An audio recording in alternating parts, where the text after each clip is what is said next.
왕이신 예수여 오셔서 좌정하사 다스리소서.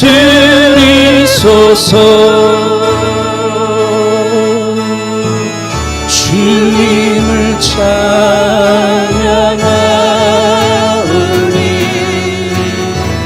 주님을 경배하오니 왕이신 예수여 오셔서 좌정하사 다스리소서.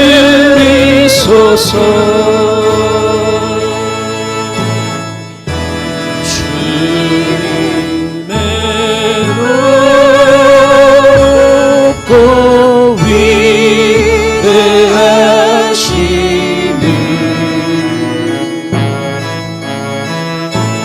내 영혼이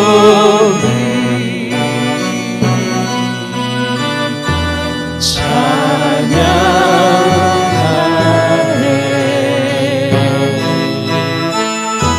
주님의 높고 위대하심을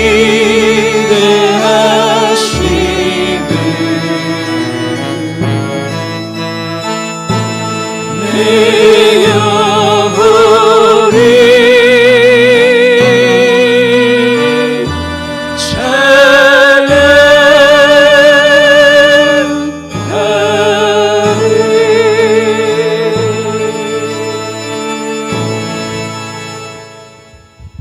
만군의 여호와여, 주의 장막이 어찌 그리 사랑스러운지요.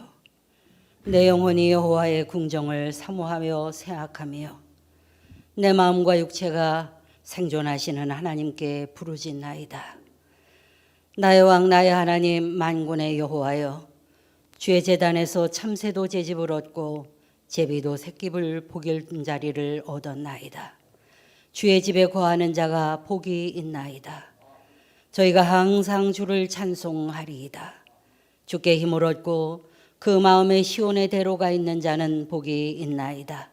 저희는 눈물 골짜기로 통행할 때 그곳으로 많은 샘의 곳이 되게 하며 이른 비도 은택을 입히나이다.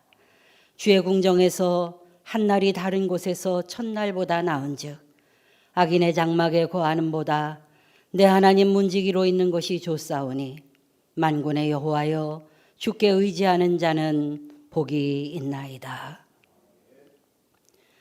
사랑의 하나님 아버지, 주님의 이름으로 모인 거룩한 주일, 모인 모든 주님의 무리 위에 이 시간 성령으로 임재하시어 신령과 진정으로 드리는 저희의 예배를 통해 영광과 찬양을 받으시옵소서. 지난 한 주간 세상에 나가 지낼 때에 저희를 지켜주시고 사랑으로 돌보아 주시어 진심으로 감사드립니다. 그러나 저희는 사람 가운데서 많은 죄를 지었고 입술로 범죄하였습니다. 이 모든 죄와 허물을 용서하여 주시옵소서. 십자가의 보혈로 속량하시고 주의 크고 놀라운 능력으로 저희를 새롭게 하여 주시옵소서. 지금은 지난 한 주간의 주님 사랑을 생각하며 감사하는 기도를 드리겠습니다. 또한 하나님과 나만이 아는 죄를 생각하며 참회의 기도를 드리고자 합니다. 자기 목소리가 자기의 귀에 들리도록 다 함께 기도를 계속합니다.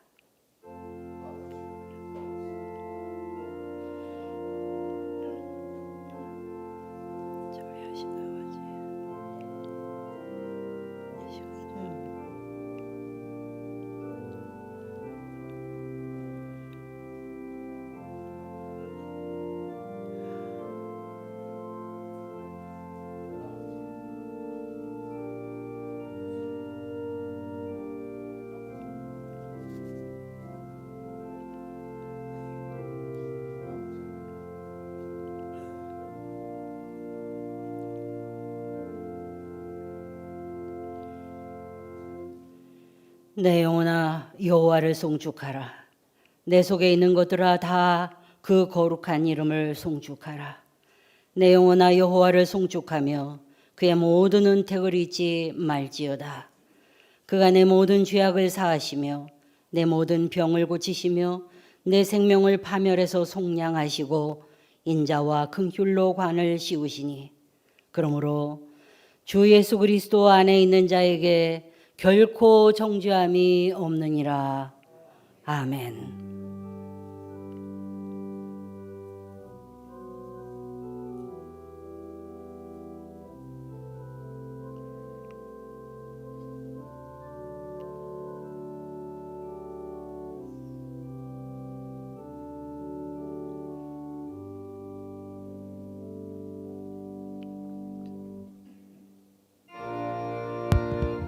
하늘에 계신 아버지 이름 거룩하사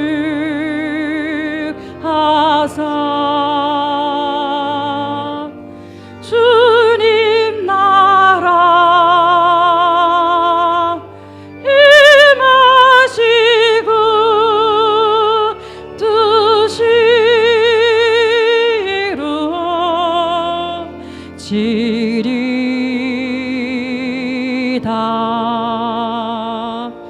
일용할 양식 주시고 우리들의 큰 죄 다 용서하옵시고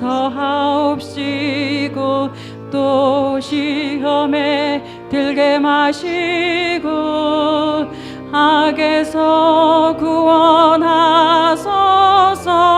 대기 주의 나라 주의 권세 주의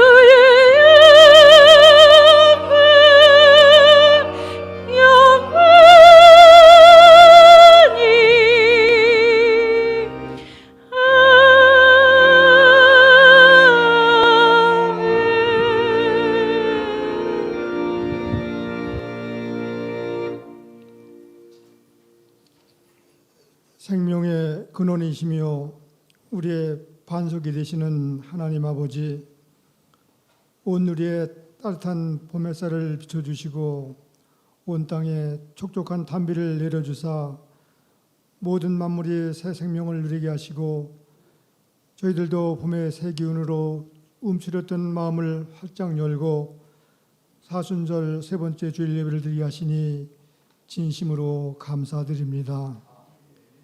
이 시간은 우리의 모든 권속들이 주님의 성전에 모여 몸과 마음을 다해 하나님께 예배드려야 함에도 상황이 여의치 않아 온라인 예배도 함께 드리오니 주님 영광 받아 주시고 속히 회복되어 기쁨과 은혜가 충만한 가운데 신령과 진리로 예배드리며 사랑으로 교제할 수 있도록 인도해 주시기를 원합니다. 저희들은 먹을 수 있고 볼 수 있고 걸을 수 있고 수족을 움직일 수 있는 것이 당연히 일상의 것들이라 여겨왔지만 이러한 것들이 누군가에게는 기적이고 꿈과 소망이라는 것을 잊고 있었습니다. 또한 주님 전에 나와 커다란 감동을 느끼지 못한 채 의식적인 예배자의 모습으로 섰을 때도 있었음을 고백하면서 소소한 일상의 일들이 저희들에게 얼마나 감사함으로 다가오는지, 그리고 하나님께 드리는 예배가 얼마나 귀하고 복된지를 깨닫게 되는 요즘입니다.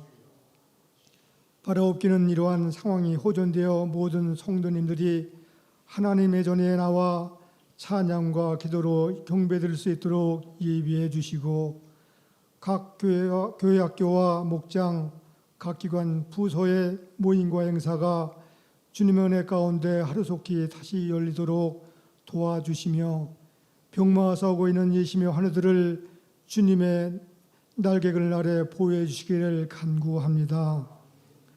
이스라엘 민족을 애굽에서 가나안으로 인도하실 때에 낮에는 구름 기둥, 밤에는 불 기둥으로 인도하셨듯이 이 땅과 세계 도처에서 코로나 바이러스로부터 고통받고 있는 환자들을 치유해 주시고 방역에 힘쓰고 있는 손길에 새 힘을 더하여 주셔서 코로나가 하루속히 종식되어 이 땅에 평강이 가득하길 기도드립니다.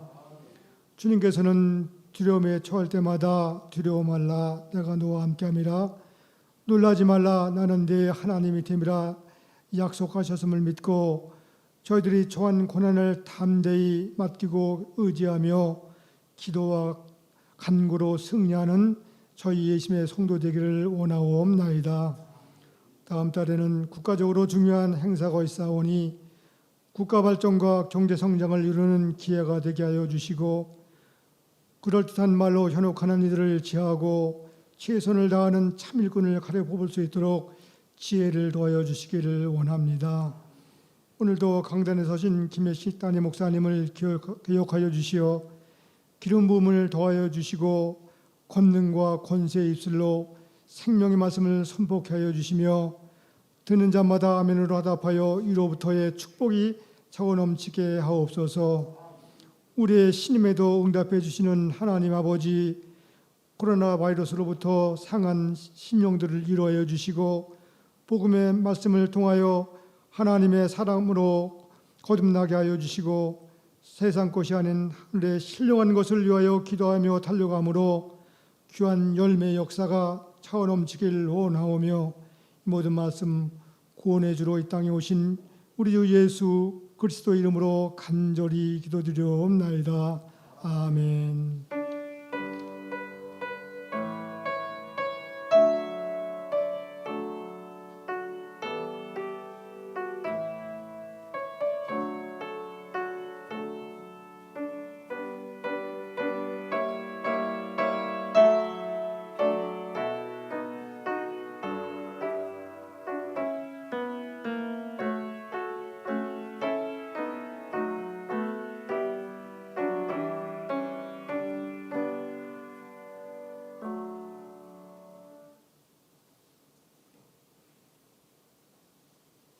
지금은 사순절 세 번째 주간입니다.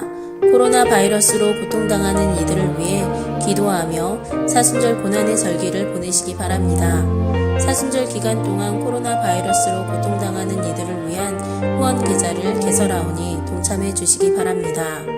신종 코로나 바이러스 확산으로 인해 어려움 가운데 있는 예심교회 성도님들, 교회에서, 가정에서, 직장에서 모두 건강하시기 바랍니다. 온라인 예배 안내입니다. 가정에서 예배하는 경우 이미 문자로 보내드린 주소를 클릭하시어 유튜브 방송을 통해 실시간으로 예배에 참여하실 수 있습니다. 온 가족이 자녀와 함께 주일 성수하시기 바랍니다. 시간에 참여하기가 어려우신 분들은 교회 홈페이지를 참고하여 주시기 바랍니다. 온라인 목장 모임 안내입니다. 각 목장의 목자들은 주일 예배 참여 후에 온라인 단톡방을 통해서 주신 은혜들을 서로 나누어 주시기 바랍니다. 온라인 헌금 안내입니다. 온라인 헌금은 배너를 참조하여 주시고 헌금 기재를 원하시면 헌금 후 문자를 보내주시기 바랍니다. 매일 정오 중보기도 시간 요청 안내입니다. 매일 정오에 5분간 다같이 바이러스로 인해 고통당하는 이들과 나라와 교회를 위해서 기도해 주시기 바랍니다. 새로이 시작되는 한 주간 오직 믿음, 오직 은혜로 하나님께 영광 돌리며 살아가는 거룩한 한 주 되시기 바랍니다. 예심 소식을 마칩니다. 계속되어지는 코로나 바이러스로 인해서 저희들이 온라인 예배와 또한 성전 예배를 겸하여서 같이 드리고 있습니다. 오늘도 세계에 고통당하는 많은 확진자들과 또한 가정의 슬픔을 당하는 이들을 위하여 여러분들이 기도해 주시고 특별히 늘 주보에 올려져 있는 바대로 매일 정오 12시에 5분 동안 여러분들이 코로나 바이러스로 인하여 고통당하고 힘들어하고 또한 사망에 이르르는 슬픈 가정들을 위해서 우리가 5분 동안 중보기도 해 주시기를 바랍니다. 이 시간에 여러분들 그동안 한 주 동안 지내시느라고 답답하셨죠? 옆에 있는 분들한테 서로 인사 교제를 나누시기를 바랍니다. 건강하시기 바랍니다. 반갑습니다. 한번 인사 나누시겠습니다. 네, 그동안 많이 답답하시고 힘드셨겠는데 여러분들 건강하시고 또한 잘 보내실 수 있기를 바랍니다. 온라인 예배를 드리시는 모든 분들에게도 대신 제가 인사를 올려드리겠습니다. 거룩한 주일에 우리에게 주시는 하나님의 말씀을 보시겠습니다. 오늘 우리에게 주시는 하나님의 말씀은 구약성경 욥기 23장 10절의 말씀입니다. 구약성경 784면에 있습니다. 욥기 23장 10절의 말씀, 이 계시의 말씀을 다 같이 합독하실 때에 살아계신 하나님의 음성을 다 함께 들으실 수 있기를 바랍니다. 그러나 내가 가는 길을 그가 아시나니 그가 나를 단련하신 후에는 내가 순금같이 되어 나오리라. 아멘. 미국 역대 대통령 가운데에서 가장 뛰어난 정치가 중에 하나로 알려진 존 F 케네디 대통령이 1961년에 취임 연설을 하였는데 그 연설이 두고두고 많은 사람들에게 감동으로 기억되고 있습니다. 케네디 대통령이 취임할 당시에는 전 세계가 미국과 소련의 양강 구도로 이루어져 있어 힘이 팽팽하게 긴장하고 있었던 때입니다. 이러한 때에 그의 취임사에서 강조하고 있는 내용은 자유민주주의를 수호하기를 원하는 우리 모든 시민들과 국민들은 다 같이 자유평화를 위하여 자신이 맡겨진 의무와 책임을 다 감당할 수 있어야 합니다. 라고 하는 것을 부탁하고 있습니다. 그 내용이 그의 연설 전문에 나와 있는데 그 내용의 일부를 여러분에게 이미 소개하고자 하면, 국민 여러분, 국가가 여러분을 위하여 무엇을 해주기를 바랄 것이 아니고 여러분이 국가를 위하여 무엇을 할 것인지를 물어보십시오 라고 하는 아주 유명한 말을 했습니다. 그것은 바로 우리가 어떠한 시대에 휩쓸려서 그곳에 피하여 있는 것이 아니라 우리가 나라와 평화와 자유를 위하여 무엇을 할 수 있는지를 생각해 볼 수 있는 의무와 책임을 강조한 것이라고 할 수가 있습니다. 그 전문에 내려가다가 보면 인간의 권리라는 것은 사람들이 많이 생각하기를 국가의 너그러움 안에서 자유도 평화도 얻어질 수 있는 것이라고 생각하지만 사실은 그것이 아니라 하나님의 손에 달려 있습니다 라고 하는 내용이 나오고 있습니다. 미국이 하나님의 손에 의지하여 건국하고 그리고 그것으로 통하여 취임 연설을 하는 것을 통하여 하나님은 하나님을 의지하는 사람들을 지켜주시고 오늘도 이끌어 가고 있습니다. 자유민주주의를 수호하려고 하는 그러한 미국의 턱 밑에서 상당히 어려웠던 위기가 있었습니다. 그것은 바로 그 밑에 바로 붙어 있는 쿠바에 소련이 미사일 기지를 건설을 하려고 했었는데 그 위기를 알고 난 케네디가 그것을 막음으로 인하여서 자칫하면 제3차 세계대전에 이르를 수 있는 위기를 무사히 넘어갔다고 하는 사실입니다. 우리는 위기에 대해서 많은 것을 생각해 보게 됩니다. 시대를 따라서 우리의 개인에게도 우리 가정에게도 우리의 직장에게도 종종 위기가 찾아오고 있습니다. 위기라는 말을 한자로 보면 그 위기는 위험과 그리고 기회의 합성어입니다. 그래서 이것이 상당히 위험한 것이기는 하지만 그것을 잘 극복하기만 하면은 새로운 기회와 성숙의 기회, 번영의 기회가 될 수 있다고 하는 말입니다. 미국이 세계 제2차 대전을 끝내고 동서의 냉전의 힘의 양강 구도 가운데 있었을 때에 자유와 국민들의 책임과 의무를 강조하며 서로 힘있게 싸워 나간 결과 쿠바의 미사일 기지를 건설하지 못하게 함으로 말미암아서 그것이 자유민주주의의 승리를 가져오므로 오히려 변형의 기회를 얻게 되었다고 하는 것은 우리에게 많은 교훈을 남겨주고 있습니다. 요즘 우리는 신종 바이러스로 인하여 상당히 침체된 시간을 보내고 있습니다.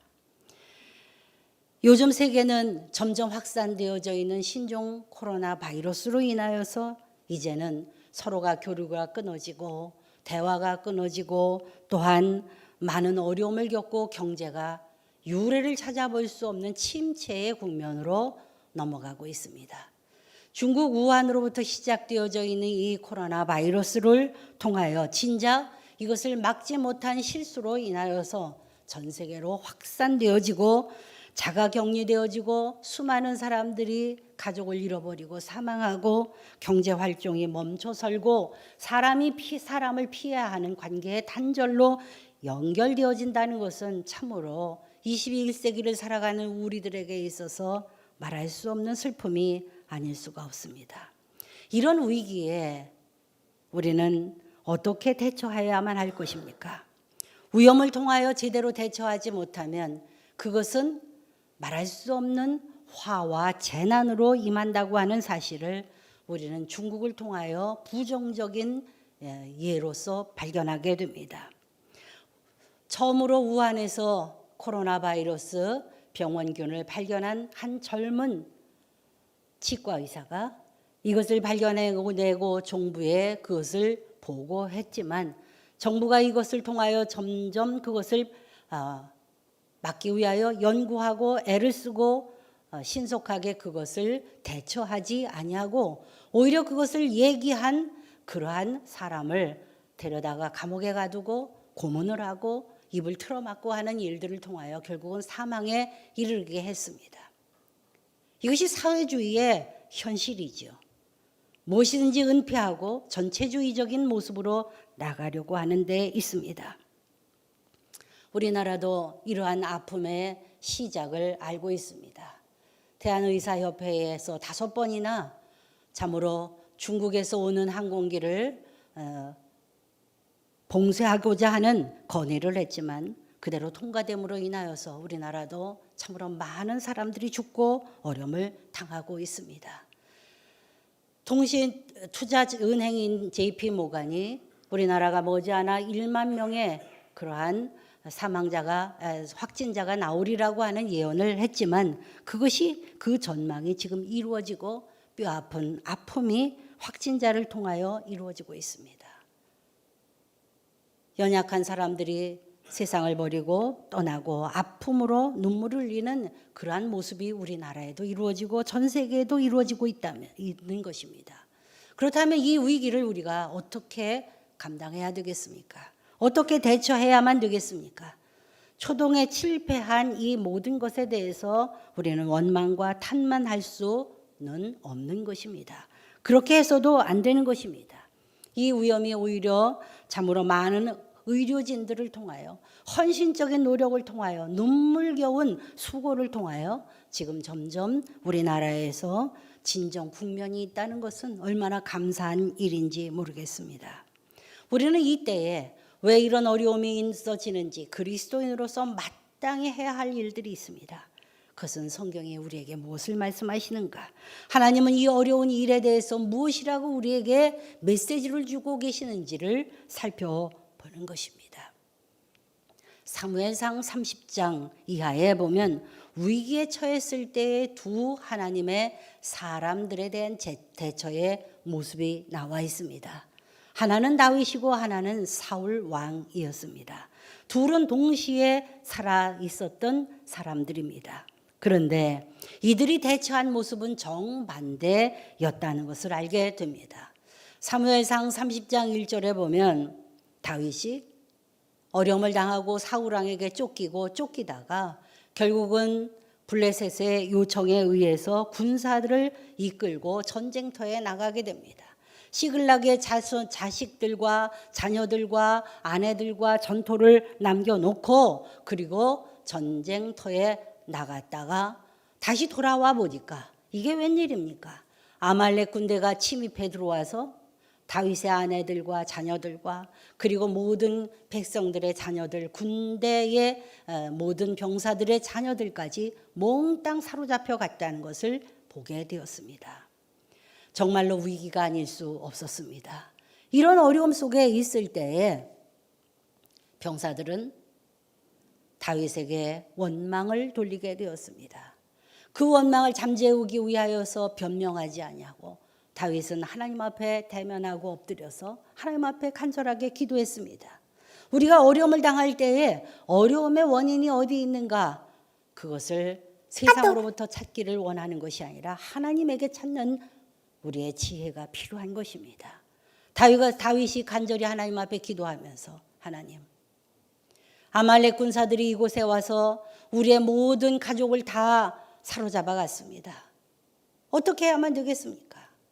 우리의 백성들은 더 이상 울 수 없을 만큼 목 놓아 울고 있는데 제가 어떻게 해야 되겠습니까? 제가 그들을 쫓아가면 그들을 사로잡을 수 있겠습니까? 간절한 마음으로 기도할 때 하나님께서 다윗에게 말씀을 주셨습니다. 내가 따라잡을 수 있을 것이다. 지금 병사를 이끌고 나가라고 말씀했습니다. 사울길 떨어져 있는 곳을 참으로 밤낮으로 달려서 아말렉 군사를 따라잡아서 거기에서 그들을 무찌르고 온 가족을 다시 데리고, 그리고 그들이 빼앗겼던 모든 재물들을 다시 회복하고 돌아오는 놀라운 역사를 이루어냈습니다. 위기를 오히려 기회로 바꾸어 주었던 것입니다. 이 일을 계기로 해서 다윗의 군사들은 평생 다윗에게 충성하고 그를 신뢰하는 동역자들이 되었습니다. 다윗이 임금이 되었을 때에 그를 임금이 될 수 있도록 만들어낸 그 모든 사람들이 바로 시글락에서 다윗과 더불어서 고난을 같이 했었던 군사들이었다는 것입니다. 그런데 동일한 시대에 살았던 사울왕은 어땠습니까? 사무엘상 31절에 1장에 보시면 거기에 사울왕이 나옵니다. 사울왕은 블레셋의 침략을 들으면서 마음으로 불안하기 짝이 없었습니다. 그래서 사무엘상 28장에 보면 그가 참으로 이 불안한 마음을 어떻게 감당할 수가 없어서 밤중에 변장을 하고 누구를 찾아갑니까? 엔돌의 신접한 무당을 찾아갑니다. 그래서 그곳에서 블레셋에 내가 어떻게 해야 될까? 이길 수 있을 것인가? 라고 점쟁이에게 물어보게 됩니다.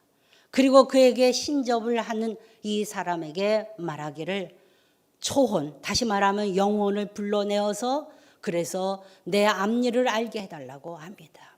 여러분, 육신으로 시작해서 성령으로 시작해서 육신으로 끝나는 사람들을 우리는 참으로 주변에서 가끔씩 봅니다. 옛날에는 우리와 똑같이 뜨거운 하나님에 대한 신앙이 있었고 교회에 대한 헌신과 봉사가 있었으나 어느 순간에 교회를 비난하고 부정적인 삶으로 바꾸어지면서 영원히 마귀의 밥이 되는 사람들을 보게 됩니다. 참으로 안타까운 일이 아닐 수가 없습니다. 사울에게 위기가 찾아왔습니다. 그에게 기회가 없었겠습니까? 그는 일찍이 하나님에 의해서 선택받은 이스라엘의 최초의 왕이었습니다. 그러나 하나님 앞에 모든 것을 맡기지 못하고 불안한 것을 신접한 무당에게 찾아가서 자신의 미래를 물어보고자 했을 때 그의 미래는 아주 심각한 고통의 삶이 될 수밖에 없었습니다. 결국은 길보아 전투에서 그는 사랑하는 아들 요나단을 잃어버렸고 스스로도 죽음을 당하는 그런 비참한 최후를 맞이할 수밖에 없었습니다. 위기가 우리에게 찾아올 때 그 위기를 모면하기 위하여 우리는 많은 모면할 수 있는 방법을 찾아갑니다. 그러나 모면할 수 있는 방법은 이 세상 어느 곳에도 없습니다. 모면할 수 있는 것은 오로지 하나님의 손에 하나님 품으로 돌아올 때만 그것이 위기가 기회가 될 수 있다는 것을 우리가 믿음으로 고백할 수 있기를 바랍니다. 그 일을 위하여 하나님께서 우리에게 주신 말씀이 있습니다. 로마서 8장 5절로 6절의 말씀입니다. 육신을 따르는 자는 육신의 일을, 영을 따르는 자는 영의 일을 생각하나니 육신의 생각은 사망이요 영의 생각은 생명과 평안이니라. 그렇습니다.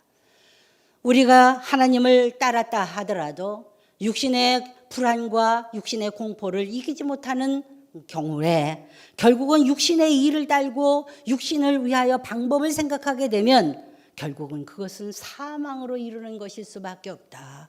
성경은 우리에게 그렇게 말하고 있습니다. 그러므로 우리는 영을 따르는 영의 일을 생각할 수 있어야 됩니다. 이 문제가 지금 어려움이 있고 위기에 처한다 할 때 이것이 하나님의 간섭함으로 시작되었다면 하나님의 뜻 가운데에서 문제를 풀어나갈 수 있기 위하여 하나님 앞에 나아갈 수 있는 믿음이 우리에게 필요한 것입니다. 육신의 일을 쫓았던 사울은 결국은 육신의 일로 인하여서 사망에 이르게 되었습니다. 하나님을 떠난 육신의 꾀와 생각은 무엇인가요? 그것은 결국 사망입니다. 그렇다면 하나님을 의지하고 하나님의 말씀을 의지하는 생각은 무엇에 이르는 것입니까? 그것은 생명과 평안으로 이어진다라고 하는 것을 우리는 사울과 다윗을 통하여 깨닫게 됩니다. 우리나라는 지금 경제적 위기를 맞이하고 있습니다. 전염병으로 인한 총체적인 위기를 맞이하고 있습니다. 교회도 말할 수 없는 위기를 지금 맞이하고 있습니다. 여러분이 좌우를 보시는 대로 교회가 얼마나 몇 사람 띄엄띄엄 앉아서 예배를 드리고 있습니까? 이것이 우연이겠습니까?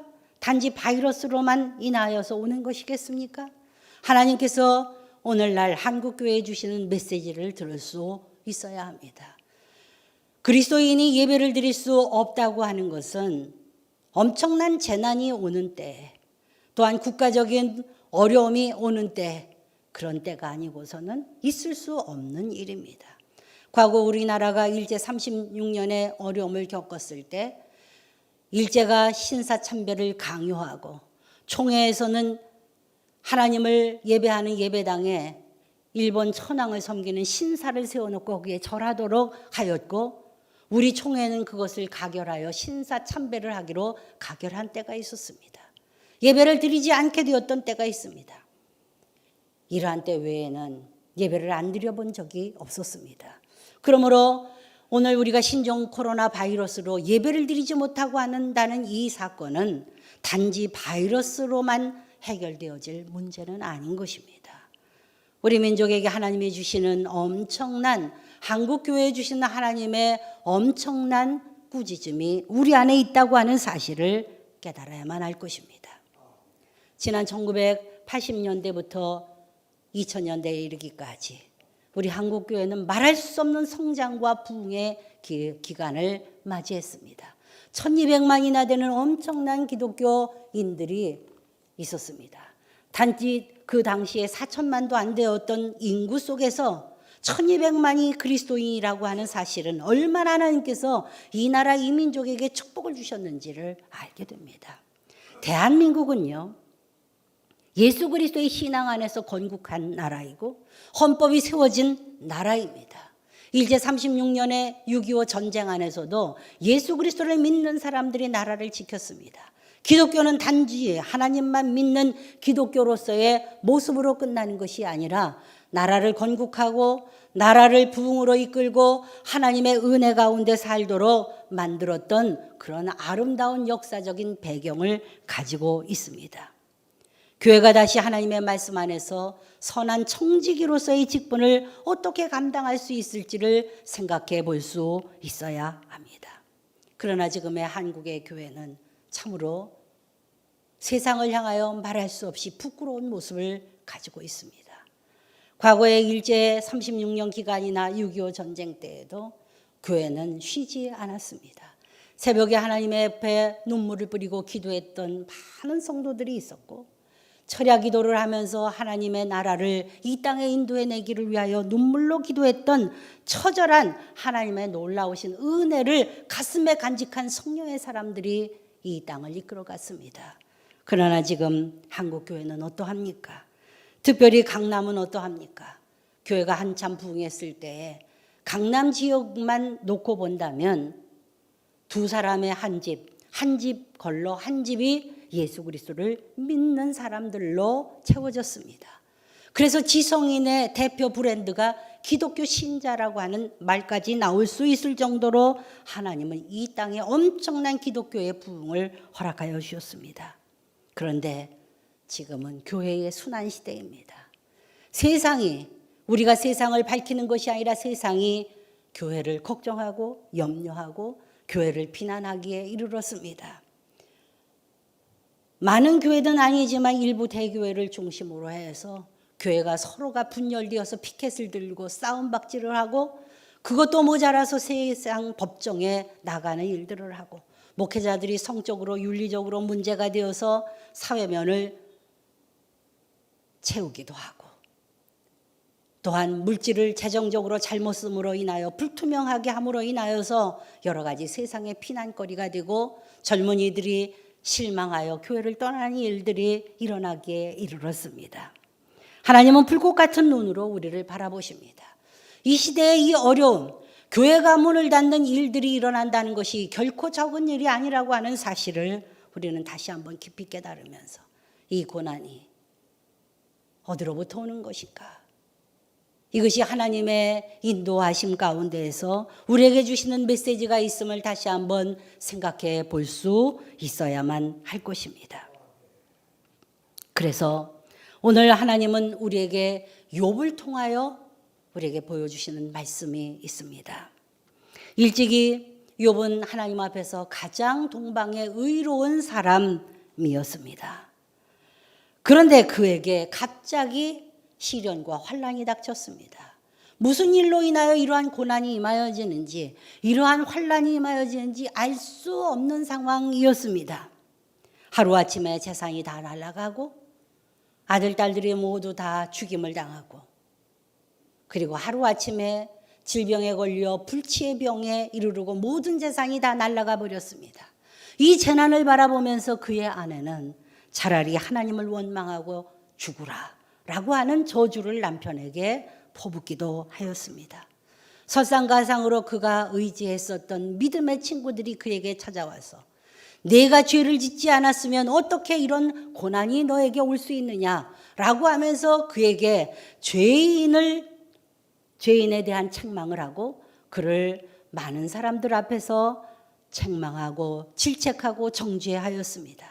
세상에 아무도 의지할 사람이 없었습니다. 누구에게도 자신의 고독과 아픔을 이야기할 수 없었을 때에 욥은 하나님 앞에 눈물을 흘리며 기도하기 시작했습니다. 하나님 앞에서만 이 문제가 해결될 수 있음을 알았기 때문입니다. 죽음의 그림자가 그에게 닥쳐왔을 때 그가 하나님 안에서 간절히 기도하면서 오늘 본문의 말씀을 우리를 통하여 주고 있습니다. 저는 이 말씀이 우리 한국교회에 주시는 귀한 말씀이라고 믿습니다. 오늘 그 말씀은 바로 욥기 23장 10절의 말씀입니다. 그러나 내가 가는 길을 그가 아시나니 그가 나를 단련하신 후에는 내가 순금같이 되어 나오리라. 아멘. 여러분, 내가 지금 고통당하고 어려움을 당하나 그러나 내가 가는 길을 누가 아십니까? 하나님만이 아십니다. 그러므로 그가 나를 이렇게 용광로에서 풀무불에서 재련하고 난 다음에는 나를 순금과 같이 다시 회복되어 나가게 하실 것을 제가 믿습니다. 이것이 욥의 고백이었습니다. 우리는 담대해야 됩니다. 이때 내가 가지고 있었던 혼합주의 신앙, 세상의 가치와 세상의 문화 속에서 신앙을 하나의 그 가치 속의 일부로 받아들여서 혼합주의적으로 그렇게 살았었던 내 나태한 신앙을 회개할 수 있는 시간이 우리들에게 진정으로 필요합니다. 옛날에 겪었었던 우리의 선진들이 강하여 고백했었던 그 간절한 진실한 믿음, 순수한 믿음으로 우리는 다시 돌아가야만 할 것입니다. 하나님의 사람이 하나님의 꼴을 먹고 하나님의 말씀의 순수성을 가지고 있지 아니하고 세상 밖으로 다니면서 세상의 유희와 쾌락과 이 모든 것들을 세상의 하나님의 가치보다도 우선했던 죄, 이 모든 것들을 회개하며 아버지 하나님 앞에서 우리가 당하는 이 모든 것의 환난을 주님 앞으로 가지고 나와야 합니다. 이제는 세계 경제가 점점 그 달려가는 맷발굽을 점점 쉬어가고 있습니다. 어느 곳에서도 이것을 풀 수 있는 해결의 방법이 없습니다. 세계는 모두가 하나가 되어서 한 군데에서 바이러스가 퍼지면 다른 나라에서 청정할 수가 없는 것입니다. 이 모든 것에서 우리는 이제 돌이켜 하나님 앞으로 돌아올 수 있어야 되는데 그것을 누가 하겠습니까? 정치가가 하겠습니까? 경제인이 하겠습니까? 아닙니다. 주님을 두려워할 줄 알고 우리의 죄의 더러운 모든 것들을 주님 앞에 고백하는 진정한 회개를 할 수 있는 그리스도인이 이 문제를 풀어 나갈 수 있을 것입니다. 지금은 옛날에 뜨겁고 순전했던 믿음의 때를 추억하며 한탄을 해야 할 때입니다. 하나님, 제가 믿음이 참으로 뜨거웠었던 과거의 때가 있었으나 지금은 이제 껍데기밖에 남지 않았습니다. 하나님, 제 안에 가지고 있었던 더럽고 추하고 또한 상대주의로 주님을 믿었었던 그 나약한 모습들을 이제 회개합니다. 고백할 수 있는 우리가 되어져야 할 것입니다.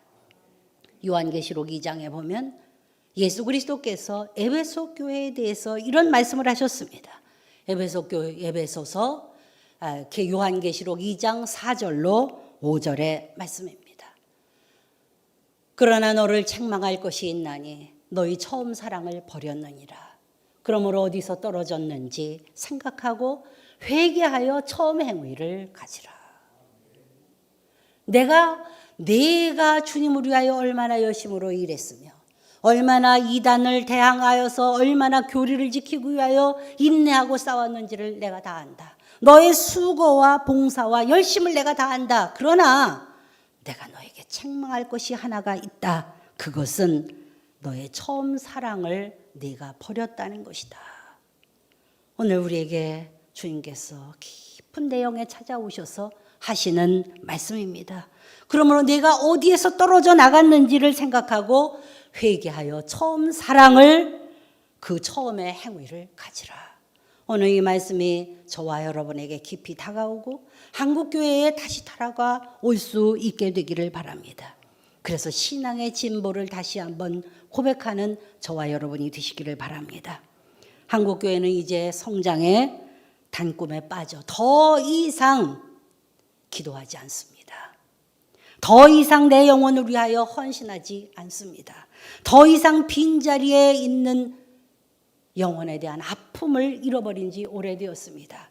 그 틈새에 신천지 이단이 들어와 있습니다. 신천지를 이렇게 모든 사람, 믿지 않는 사람들에게 만천하에 드러내시는 것이 이 코로나 바이러스를 통하여 한국교회와 그리고 이 땅의 영의 혼돈함을 꾸짖으시는 하나님의 메시지인 것을 들어 알아야만 합니다. 신천지 교인들이 어림잡아 27만 명이라고 합니다. 그 모든 사람들이 예수를 믿지 않는 사람이 아니에요. 예수를 믿었던 사람들이었습니다. 예수를 믿었으나 어떻게 믿었습니까? 교회를 끊임없이 도전하고 교회에 끊임없이 부정적인 일을 통하여 사람들을 혼란시키고 교회를 분열시켰던 영혼을 가지고 있는 사람들, 그들을 바라보며 마귀가 하나씩 끌어서 그 틈새에 신천지를 만들어냅니다. 그의 교리를 들어보면 참으로 너무나도 허술하고 유치해서 어떻게 이런 교리를 받아들이고 예수를 믿을 수 있는가 이해할 수가 없습니다. 그런데 왜 사람들이 거기에 그렇게 끌려가는 것일까요? 교회를 비난하고 그리고 나만 구원을 받을 수 있다고 하는 극히 이기주의고 자기 우월의식, 자기만이 의롭고 자기만이 열심히 있다고 하는 열심을 가지고 있는 교만한 자들을 끌어들여 신천지가 생겨졌다고 하는 사실을 우리는 알아야 합니다. 그동안에 기독교가 무엇을 했습니까? 그들을 위하여 눈물을 흘렸습니까? 기독교의 신앙을 위하여 우리가 열심으로 하나님 앞에 나와 신앙의 순수성을 가졌습니까? 한국의 교회는 그 열심을 떠나보내고 오늘 뼈아픈 결과를 맞이하게 되었습니다. 어제 신문을 보니까 대구 경북 지역에 수많은 코로나 바이러스로 인하여 확진 판정을 받은 사람들 중에 너무 많은 신천지 사람들이 속하여져 있고 그 중에서 이혼 소송을 하는 가정이 늘어나고 있다는 소식을 들었습니다. 자기 아내가 신천지에 빠져 있는 것을 몰랐어요. 왜 이렇게 가정을 등한히 하는가?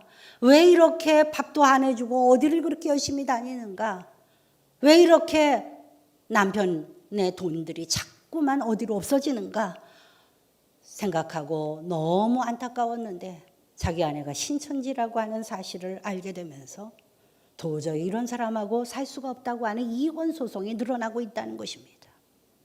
기독교에 대한 하나님의 끊임없는 사랑을 통하여 이단 사설을 다시 한번 세상에 밝히시는 하나님의 이 준엄한 메시지를 우리가 들을 수 있기를 바랍니다.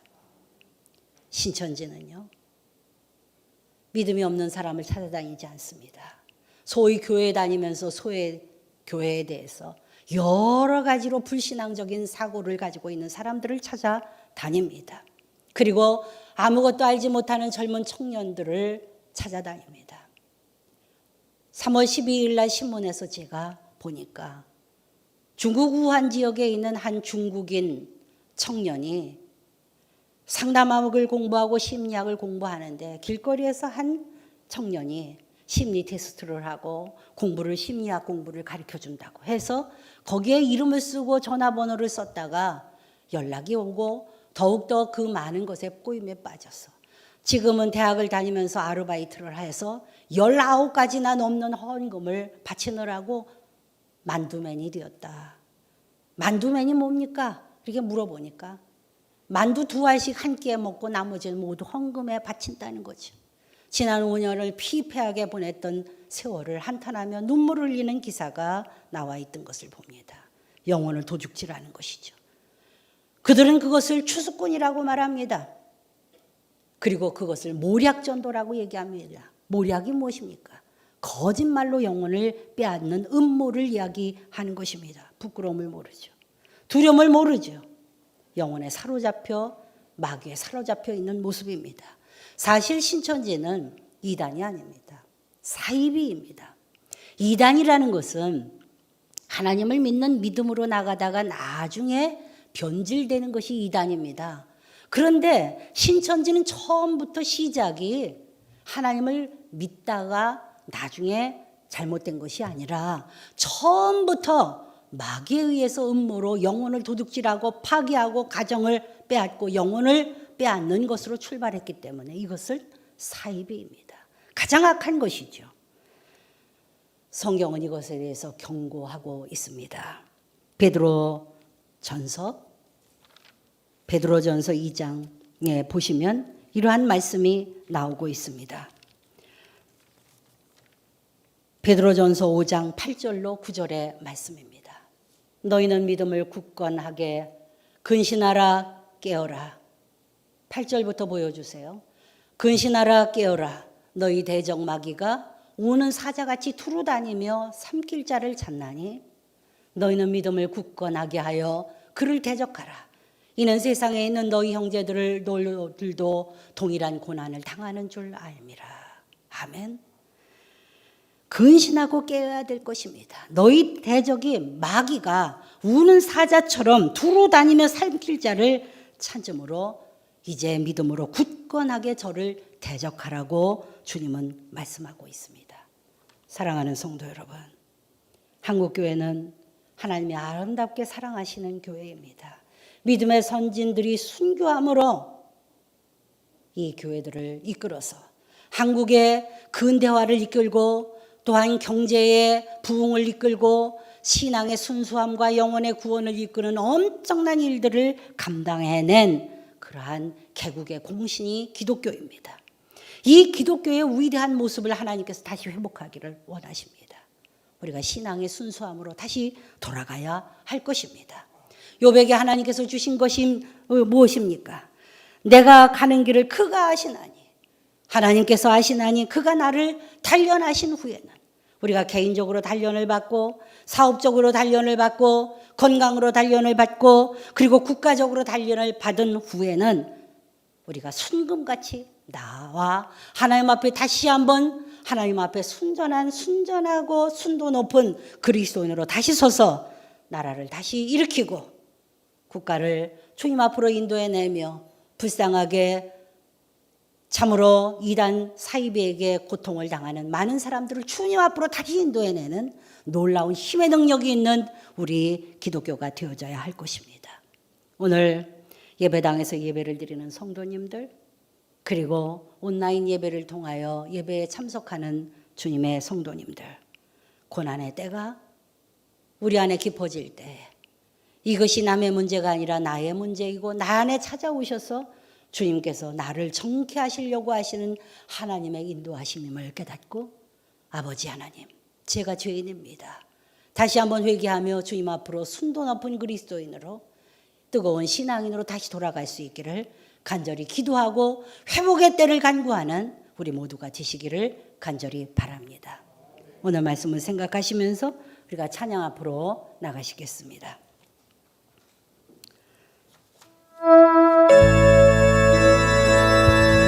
주가 보이시는 생명의 길,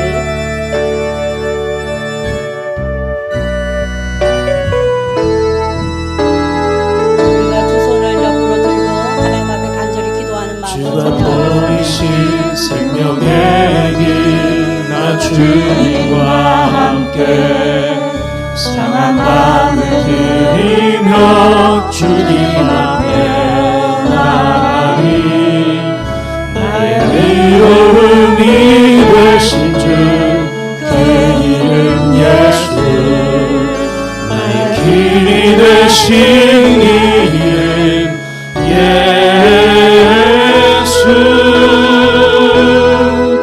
나의 길 오직 그가 하시나니. 나를 단련하신 후에 내가 정금같이 나오리라.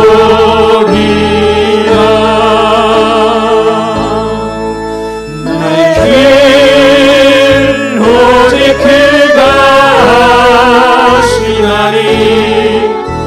나를 단련하신 후에 내가 정금같이 나오리라.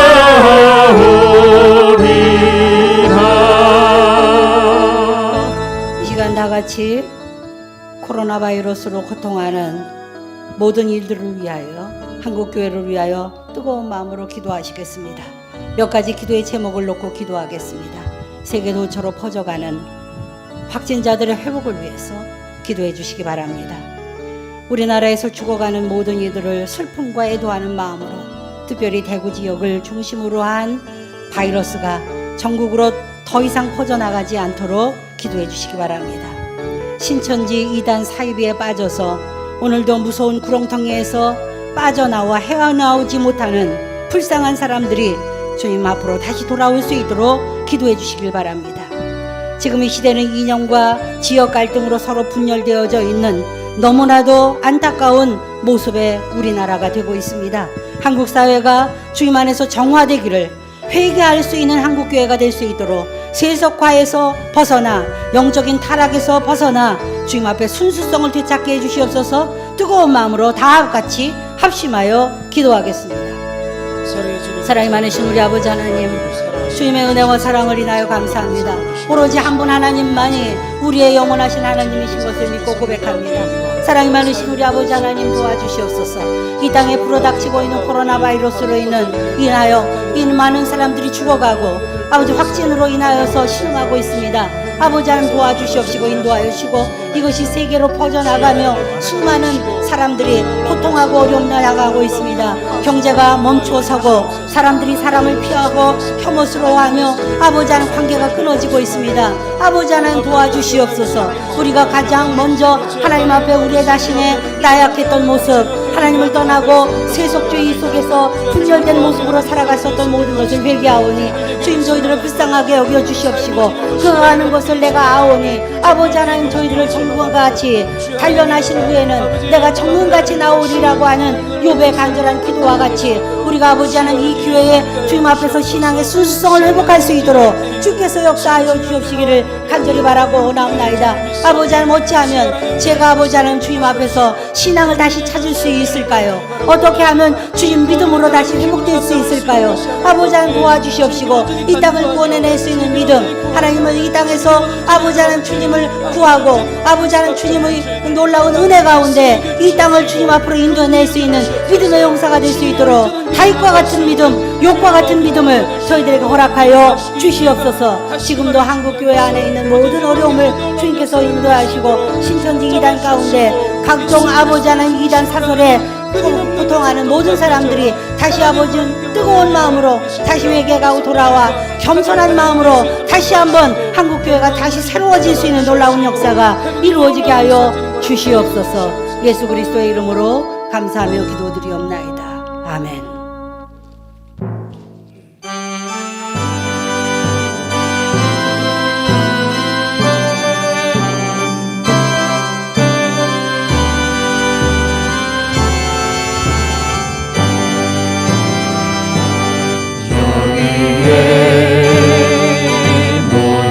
우리 주의 은총 받은 자여라. 주께서 이 자리에 함께 계심을 아노라. 언제나 주님만을 찬양하며 따라가리니 시험을 당할 때도 함께 계심을 믿노라. 이 믿음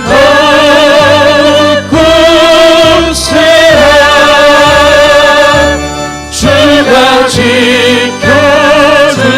지켜주신다.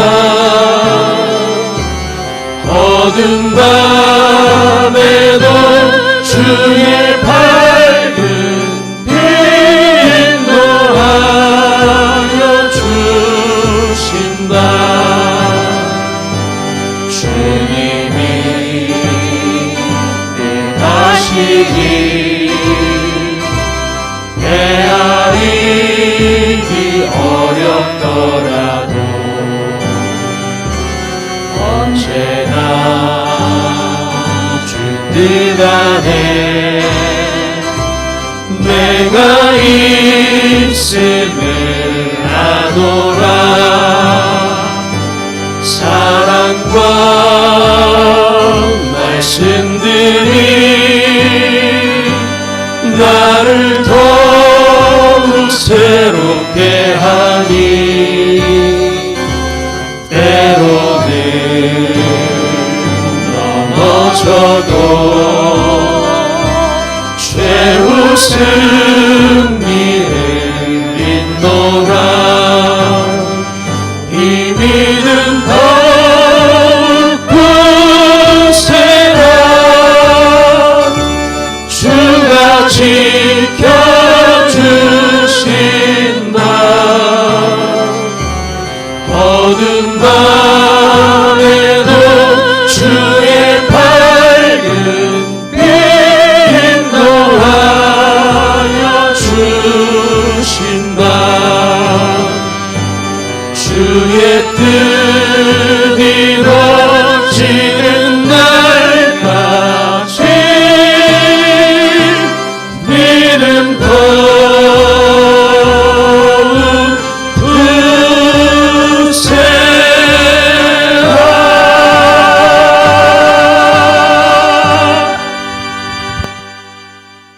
아버지 하나님, 우리에게 베푸시러 주신 모든 은혜와 사랑을 인하여 진심으로 감사드립니다. 이제 몸과 마음과 뜻과 정성을 모두 주께 드리오니 주께서 받으시고 우리 모두로 감사와 찬양이 넘치는 주님의 백성 되게 하여 주시옵소서. 항상 주의 전에 거하기를 힘쓰는 저희 되게 하시고 우리 안에 주님이 주시는 거룩한 평안으로 늘 충만케 하여 주시옵소서. 구별하여 11조 헌금을 주께 드렸습니다. 감사한 마음으로 감사한 금을 드리고 오늘도 선교지에서 바이러스로 인하여 고통하며 싸우고 그리스도의 복음을 증거하는 선교사님들을 위하여 목장 선교 헌금을 드립니다. 사순절을 맞이하면서 대구 경북 지역에서 고통하는 많은 사람들을 위하여 저희들이 사순절 재난 헌금을 드렸습니다. 이 예물이 하나님의 나라를 위하여 쓰여지고 하나님께만 영광이 되게 하시며 드리는 우리에게는 하늘의 신령한 은혜와 땅의 기름진 것으로 채워 주시옵소서. 이제는 우리를 사망에서 생명으로 옮겨주신 주 예수 그리스도의 놀라우신 은혜와 하늘 아버지의 그 무한하신 사랑하심과 날마다 우리를 신앙으로 인도해내며 과거에 우리가 가졌었던 신앙을 다시 회복하라고 주시는 하나님의 메시지에 겸손한 마음으로 화답하며 돌아가는 우리 모두에게 성령의 인도하심이 이제로부터 늘 함께 계시기를 간절히 축원하옵나이다. 아멘.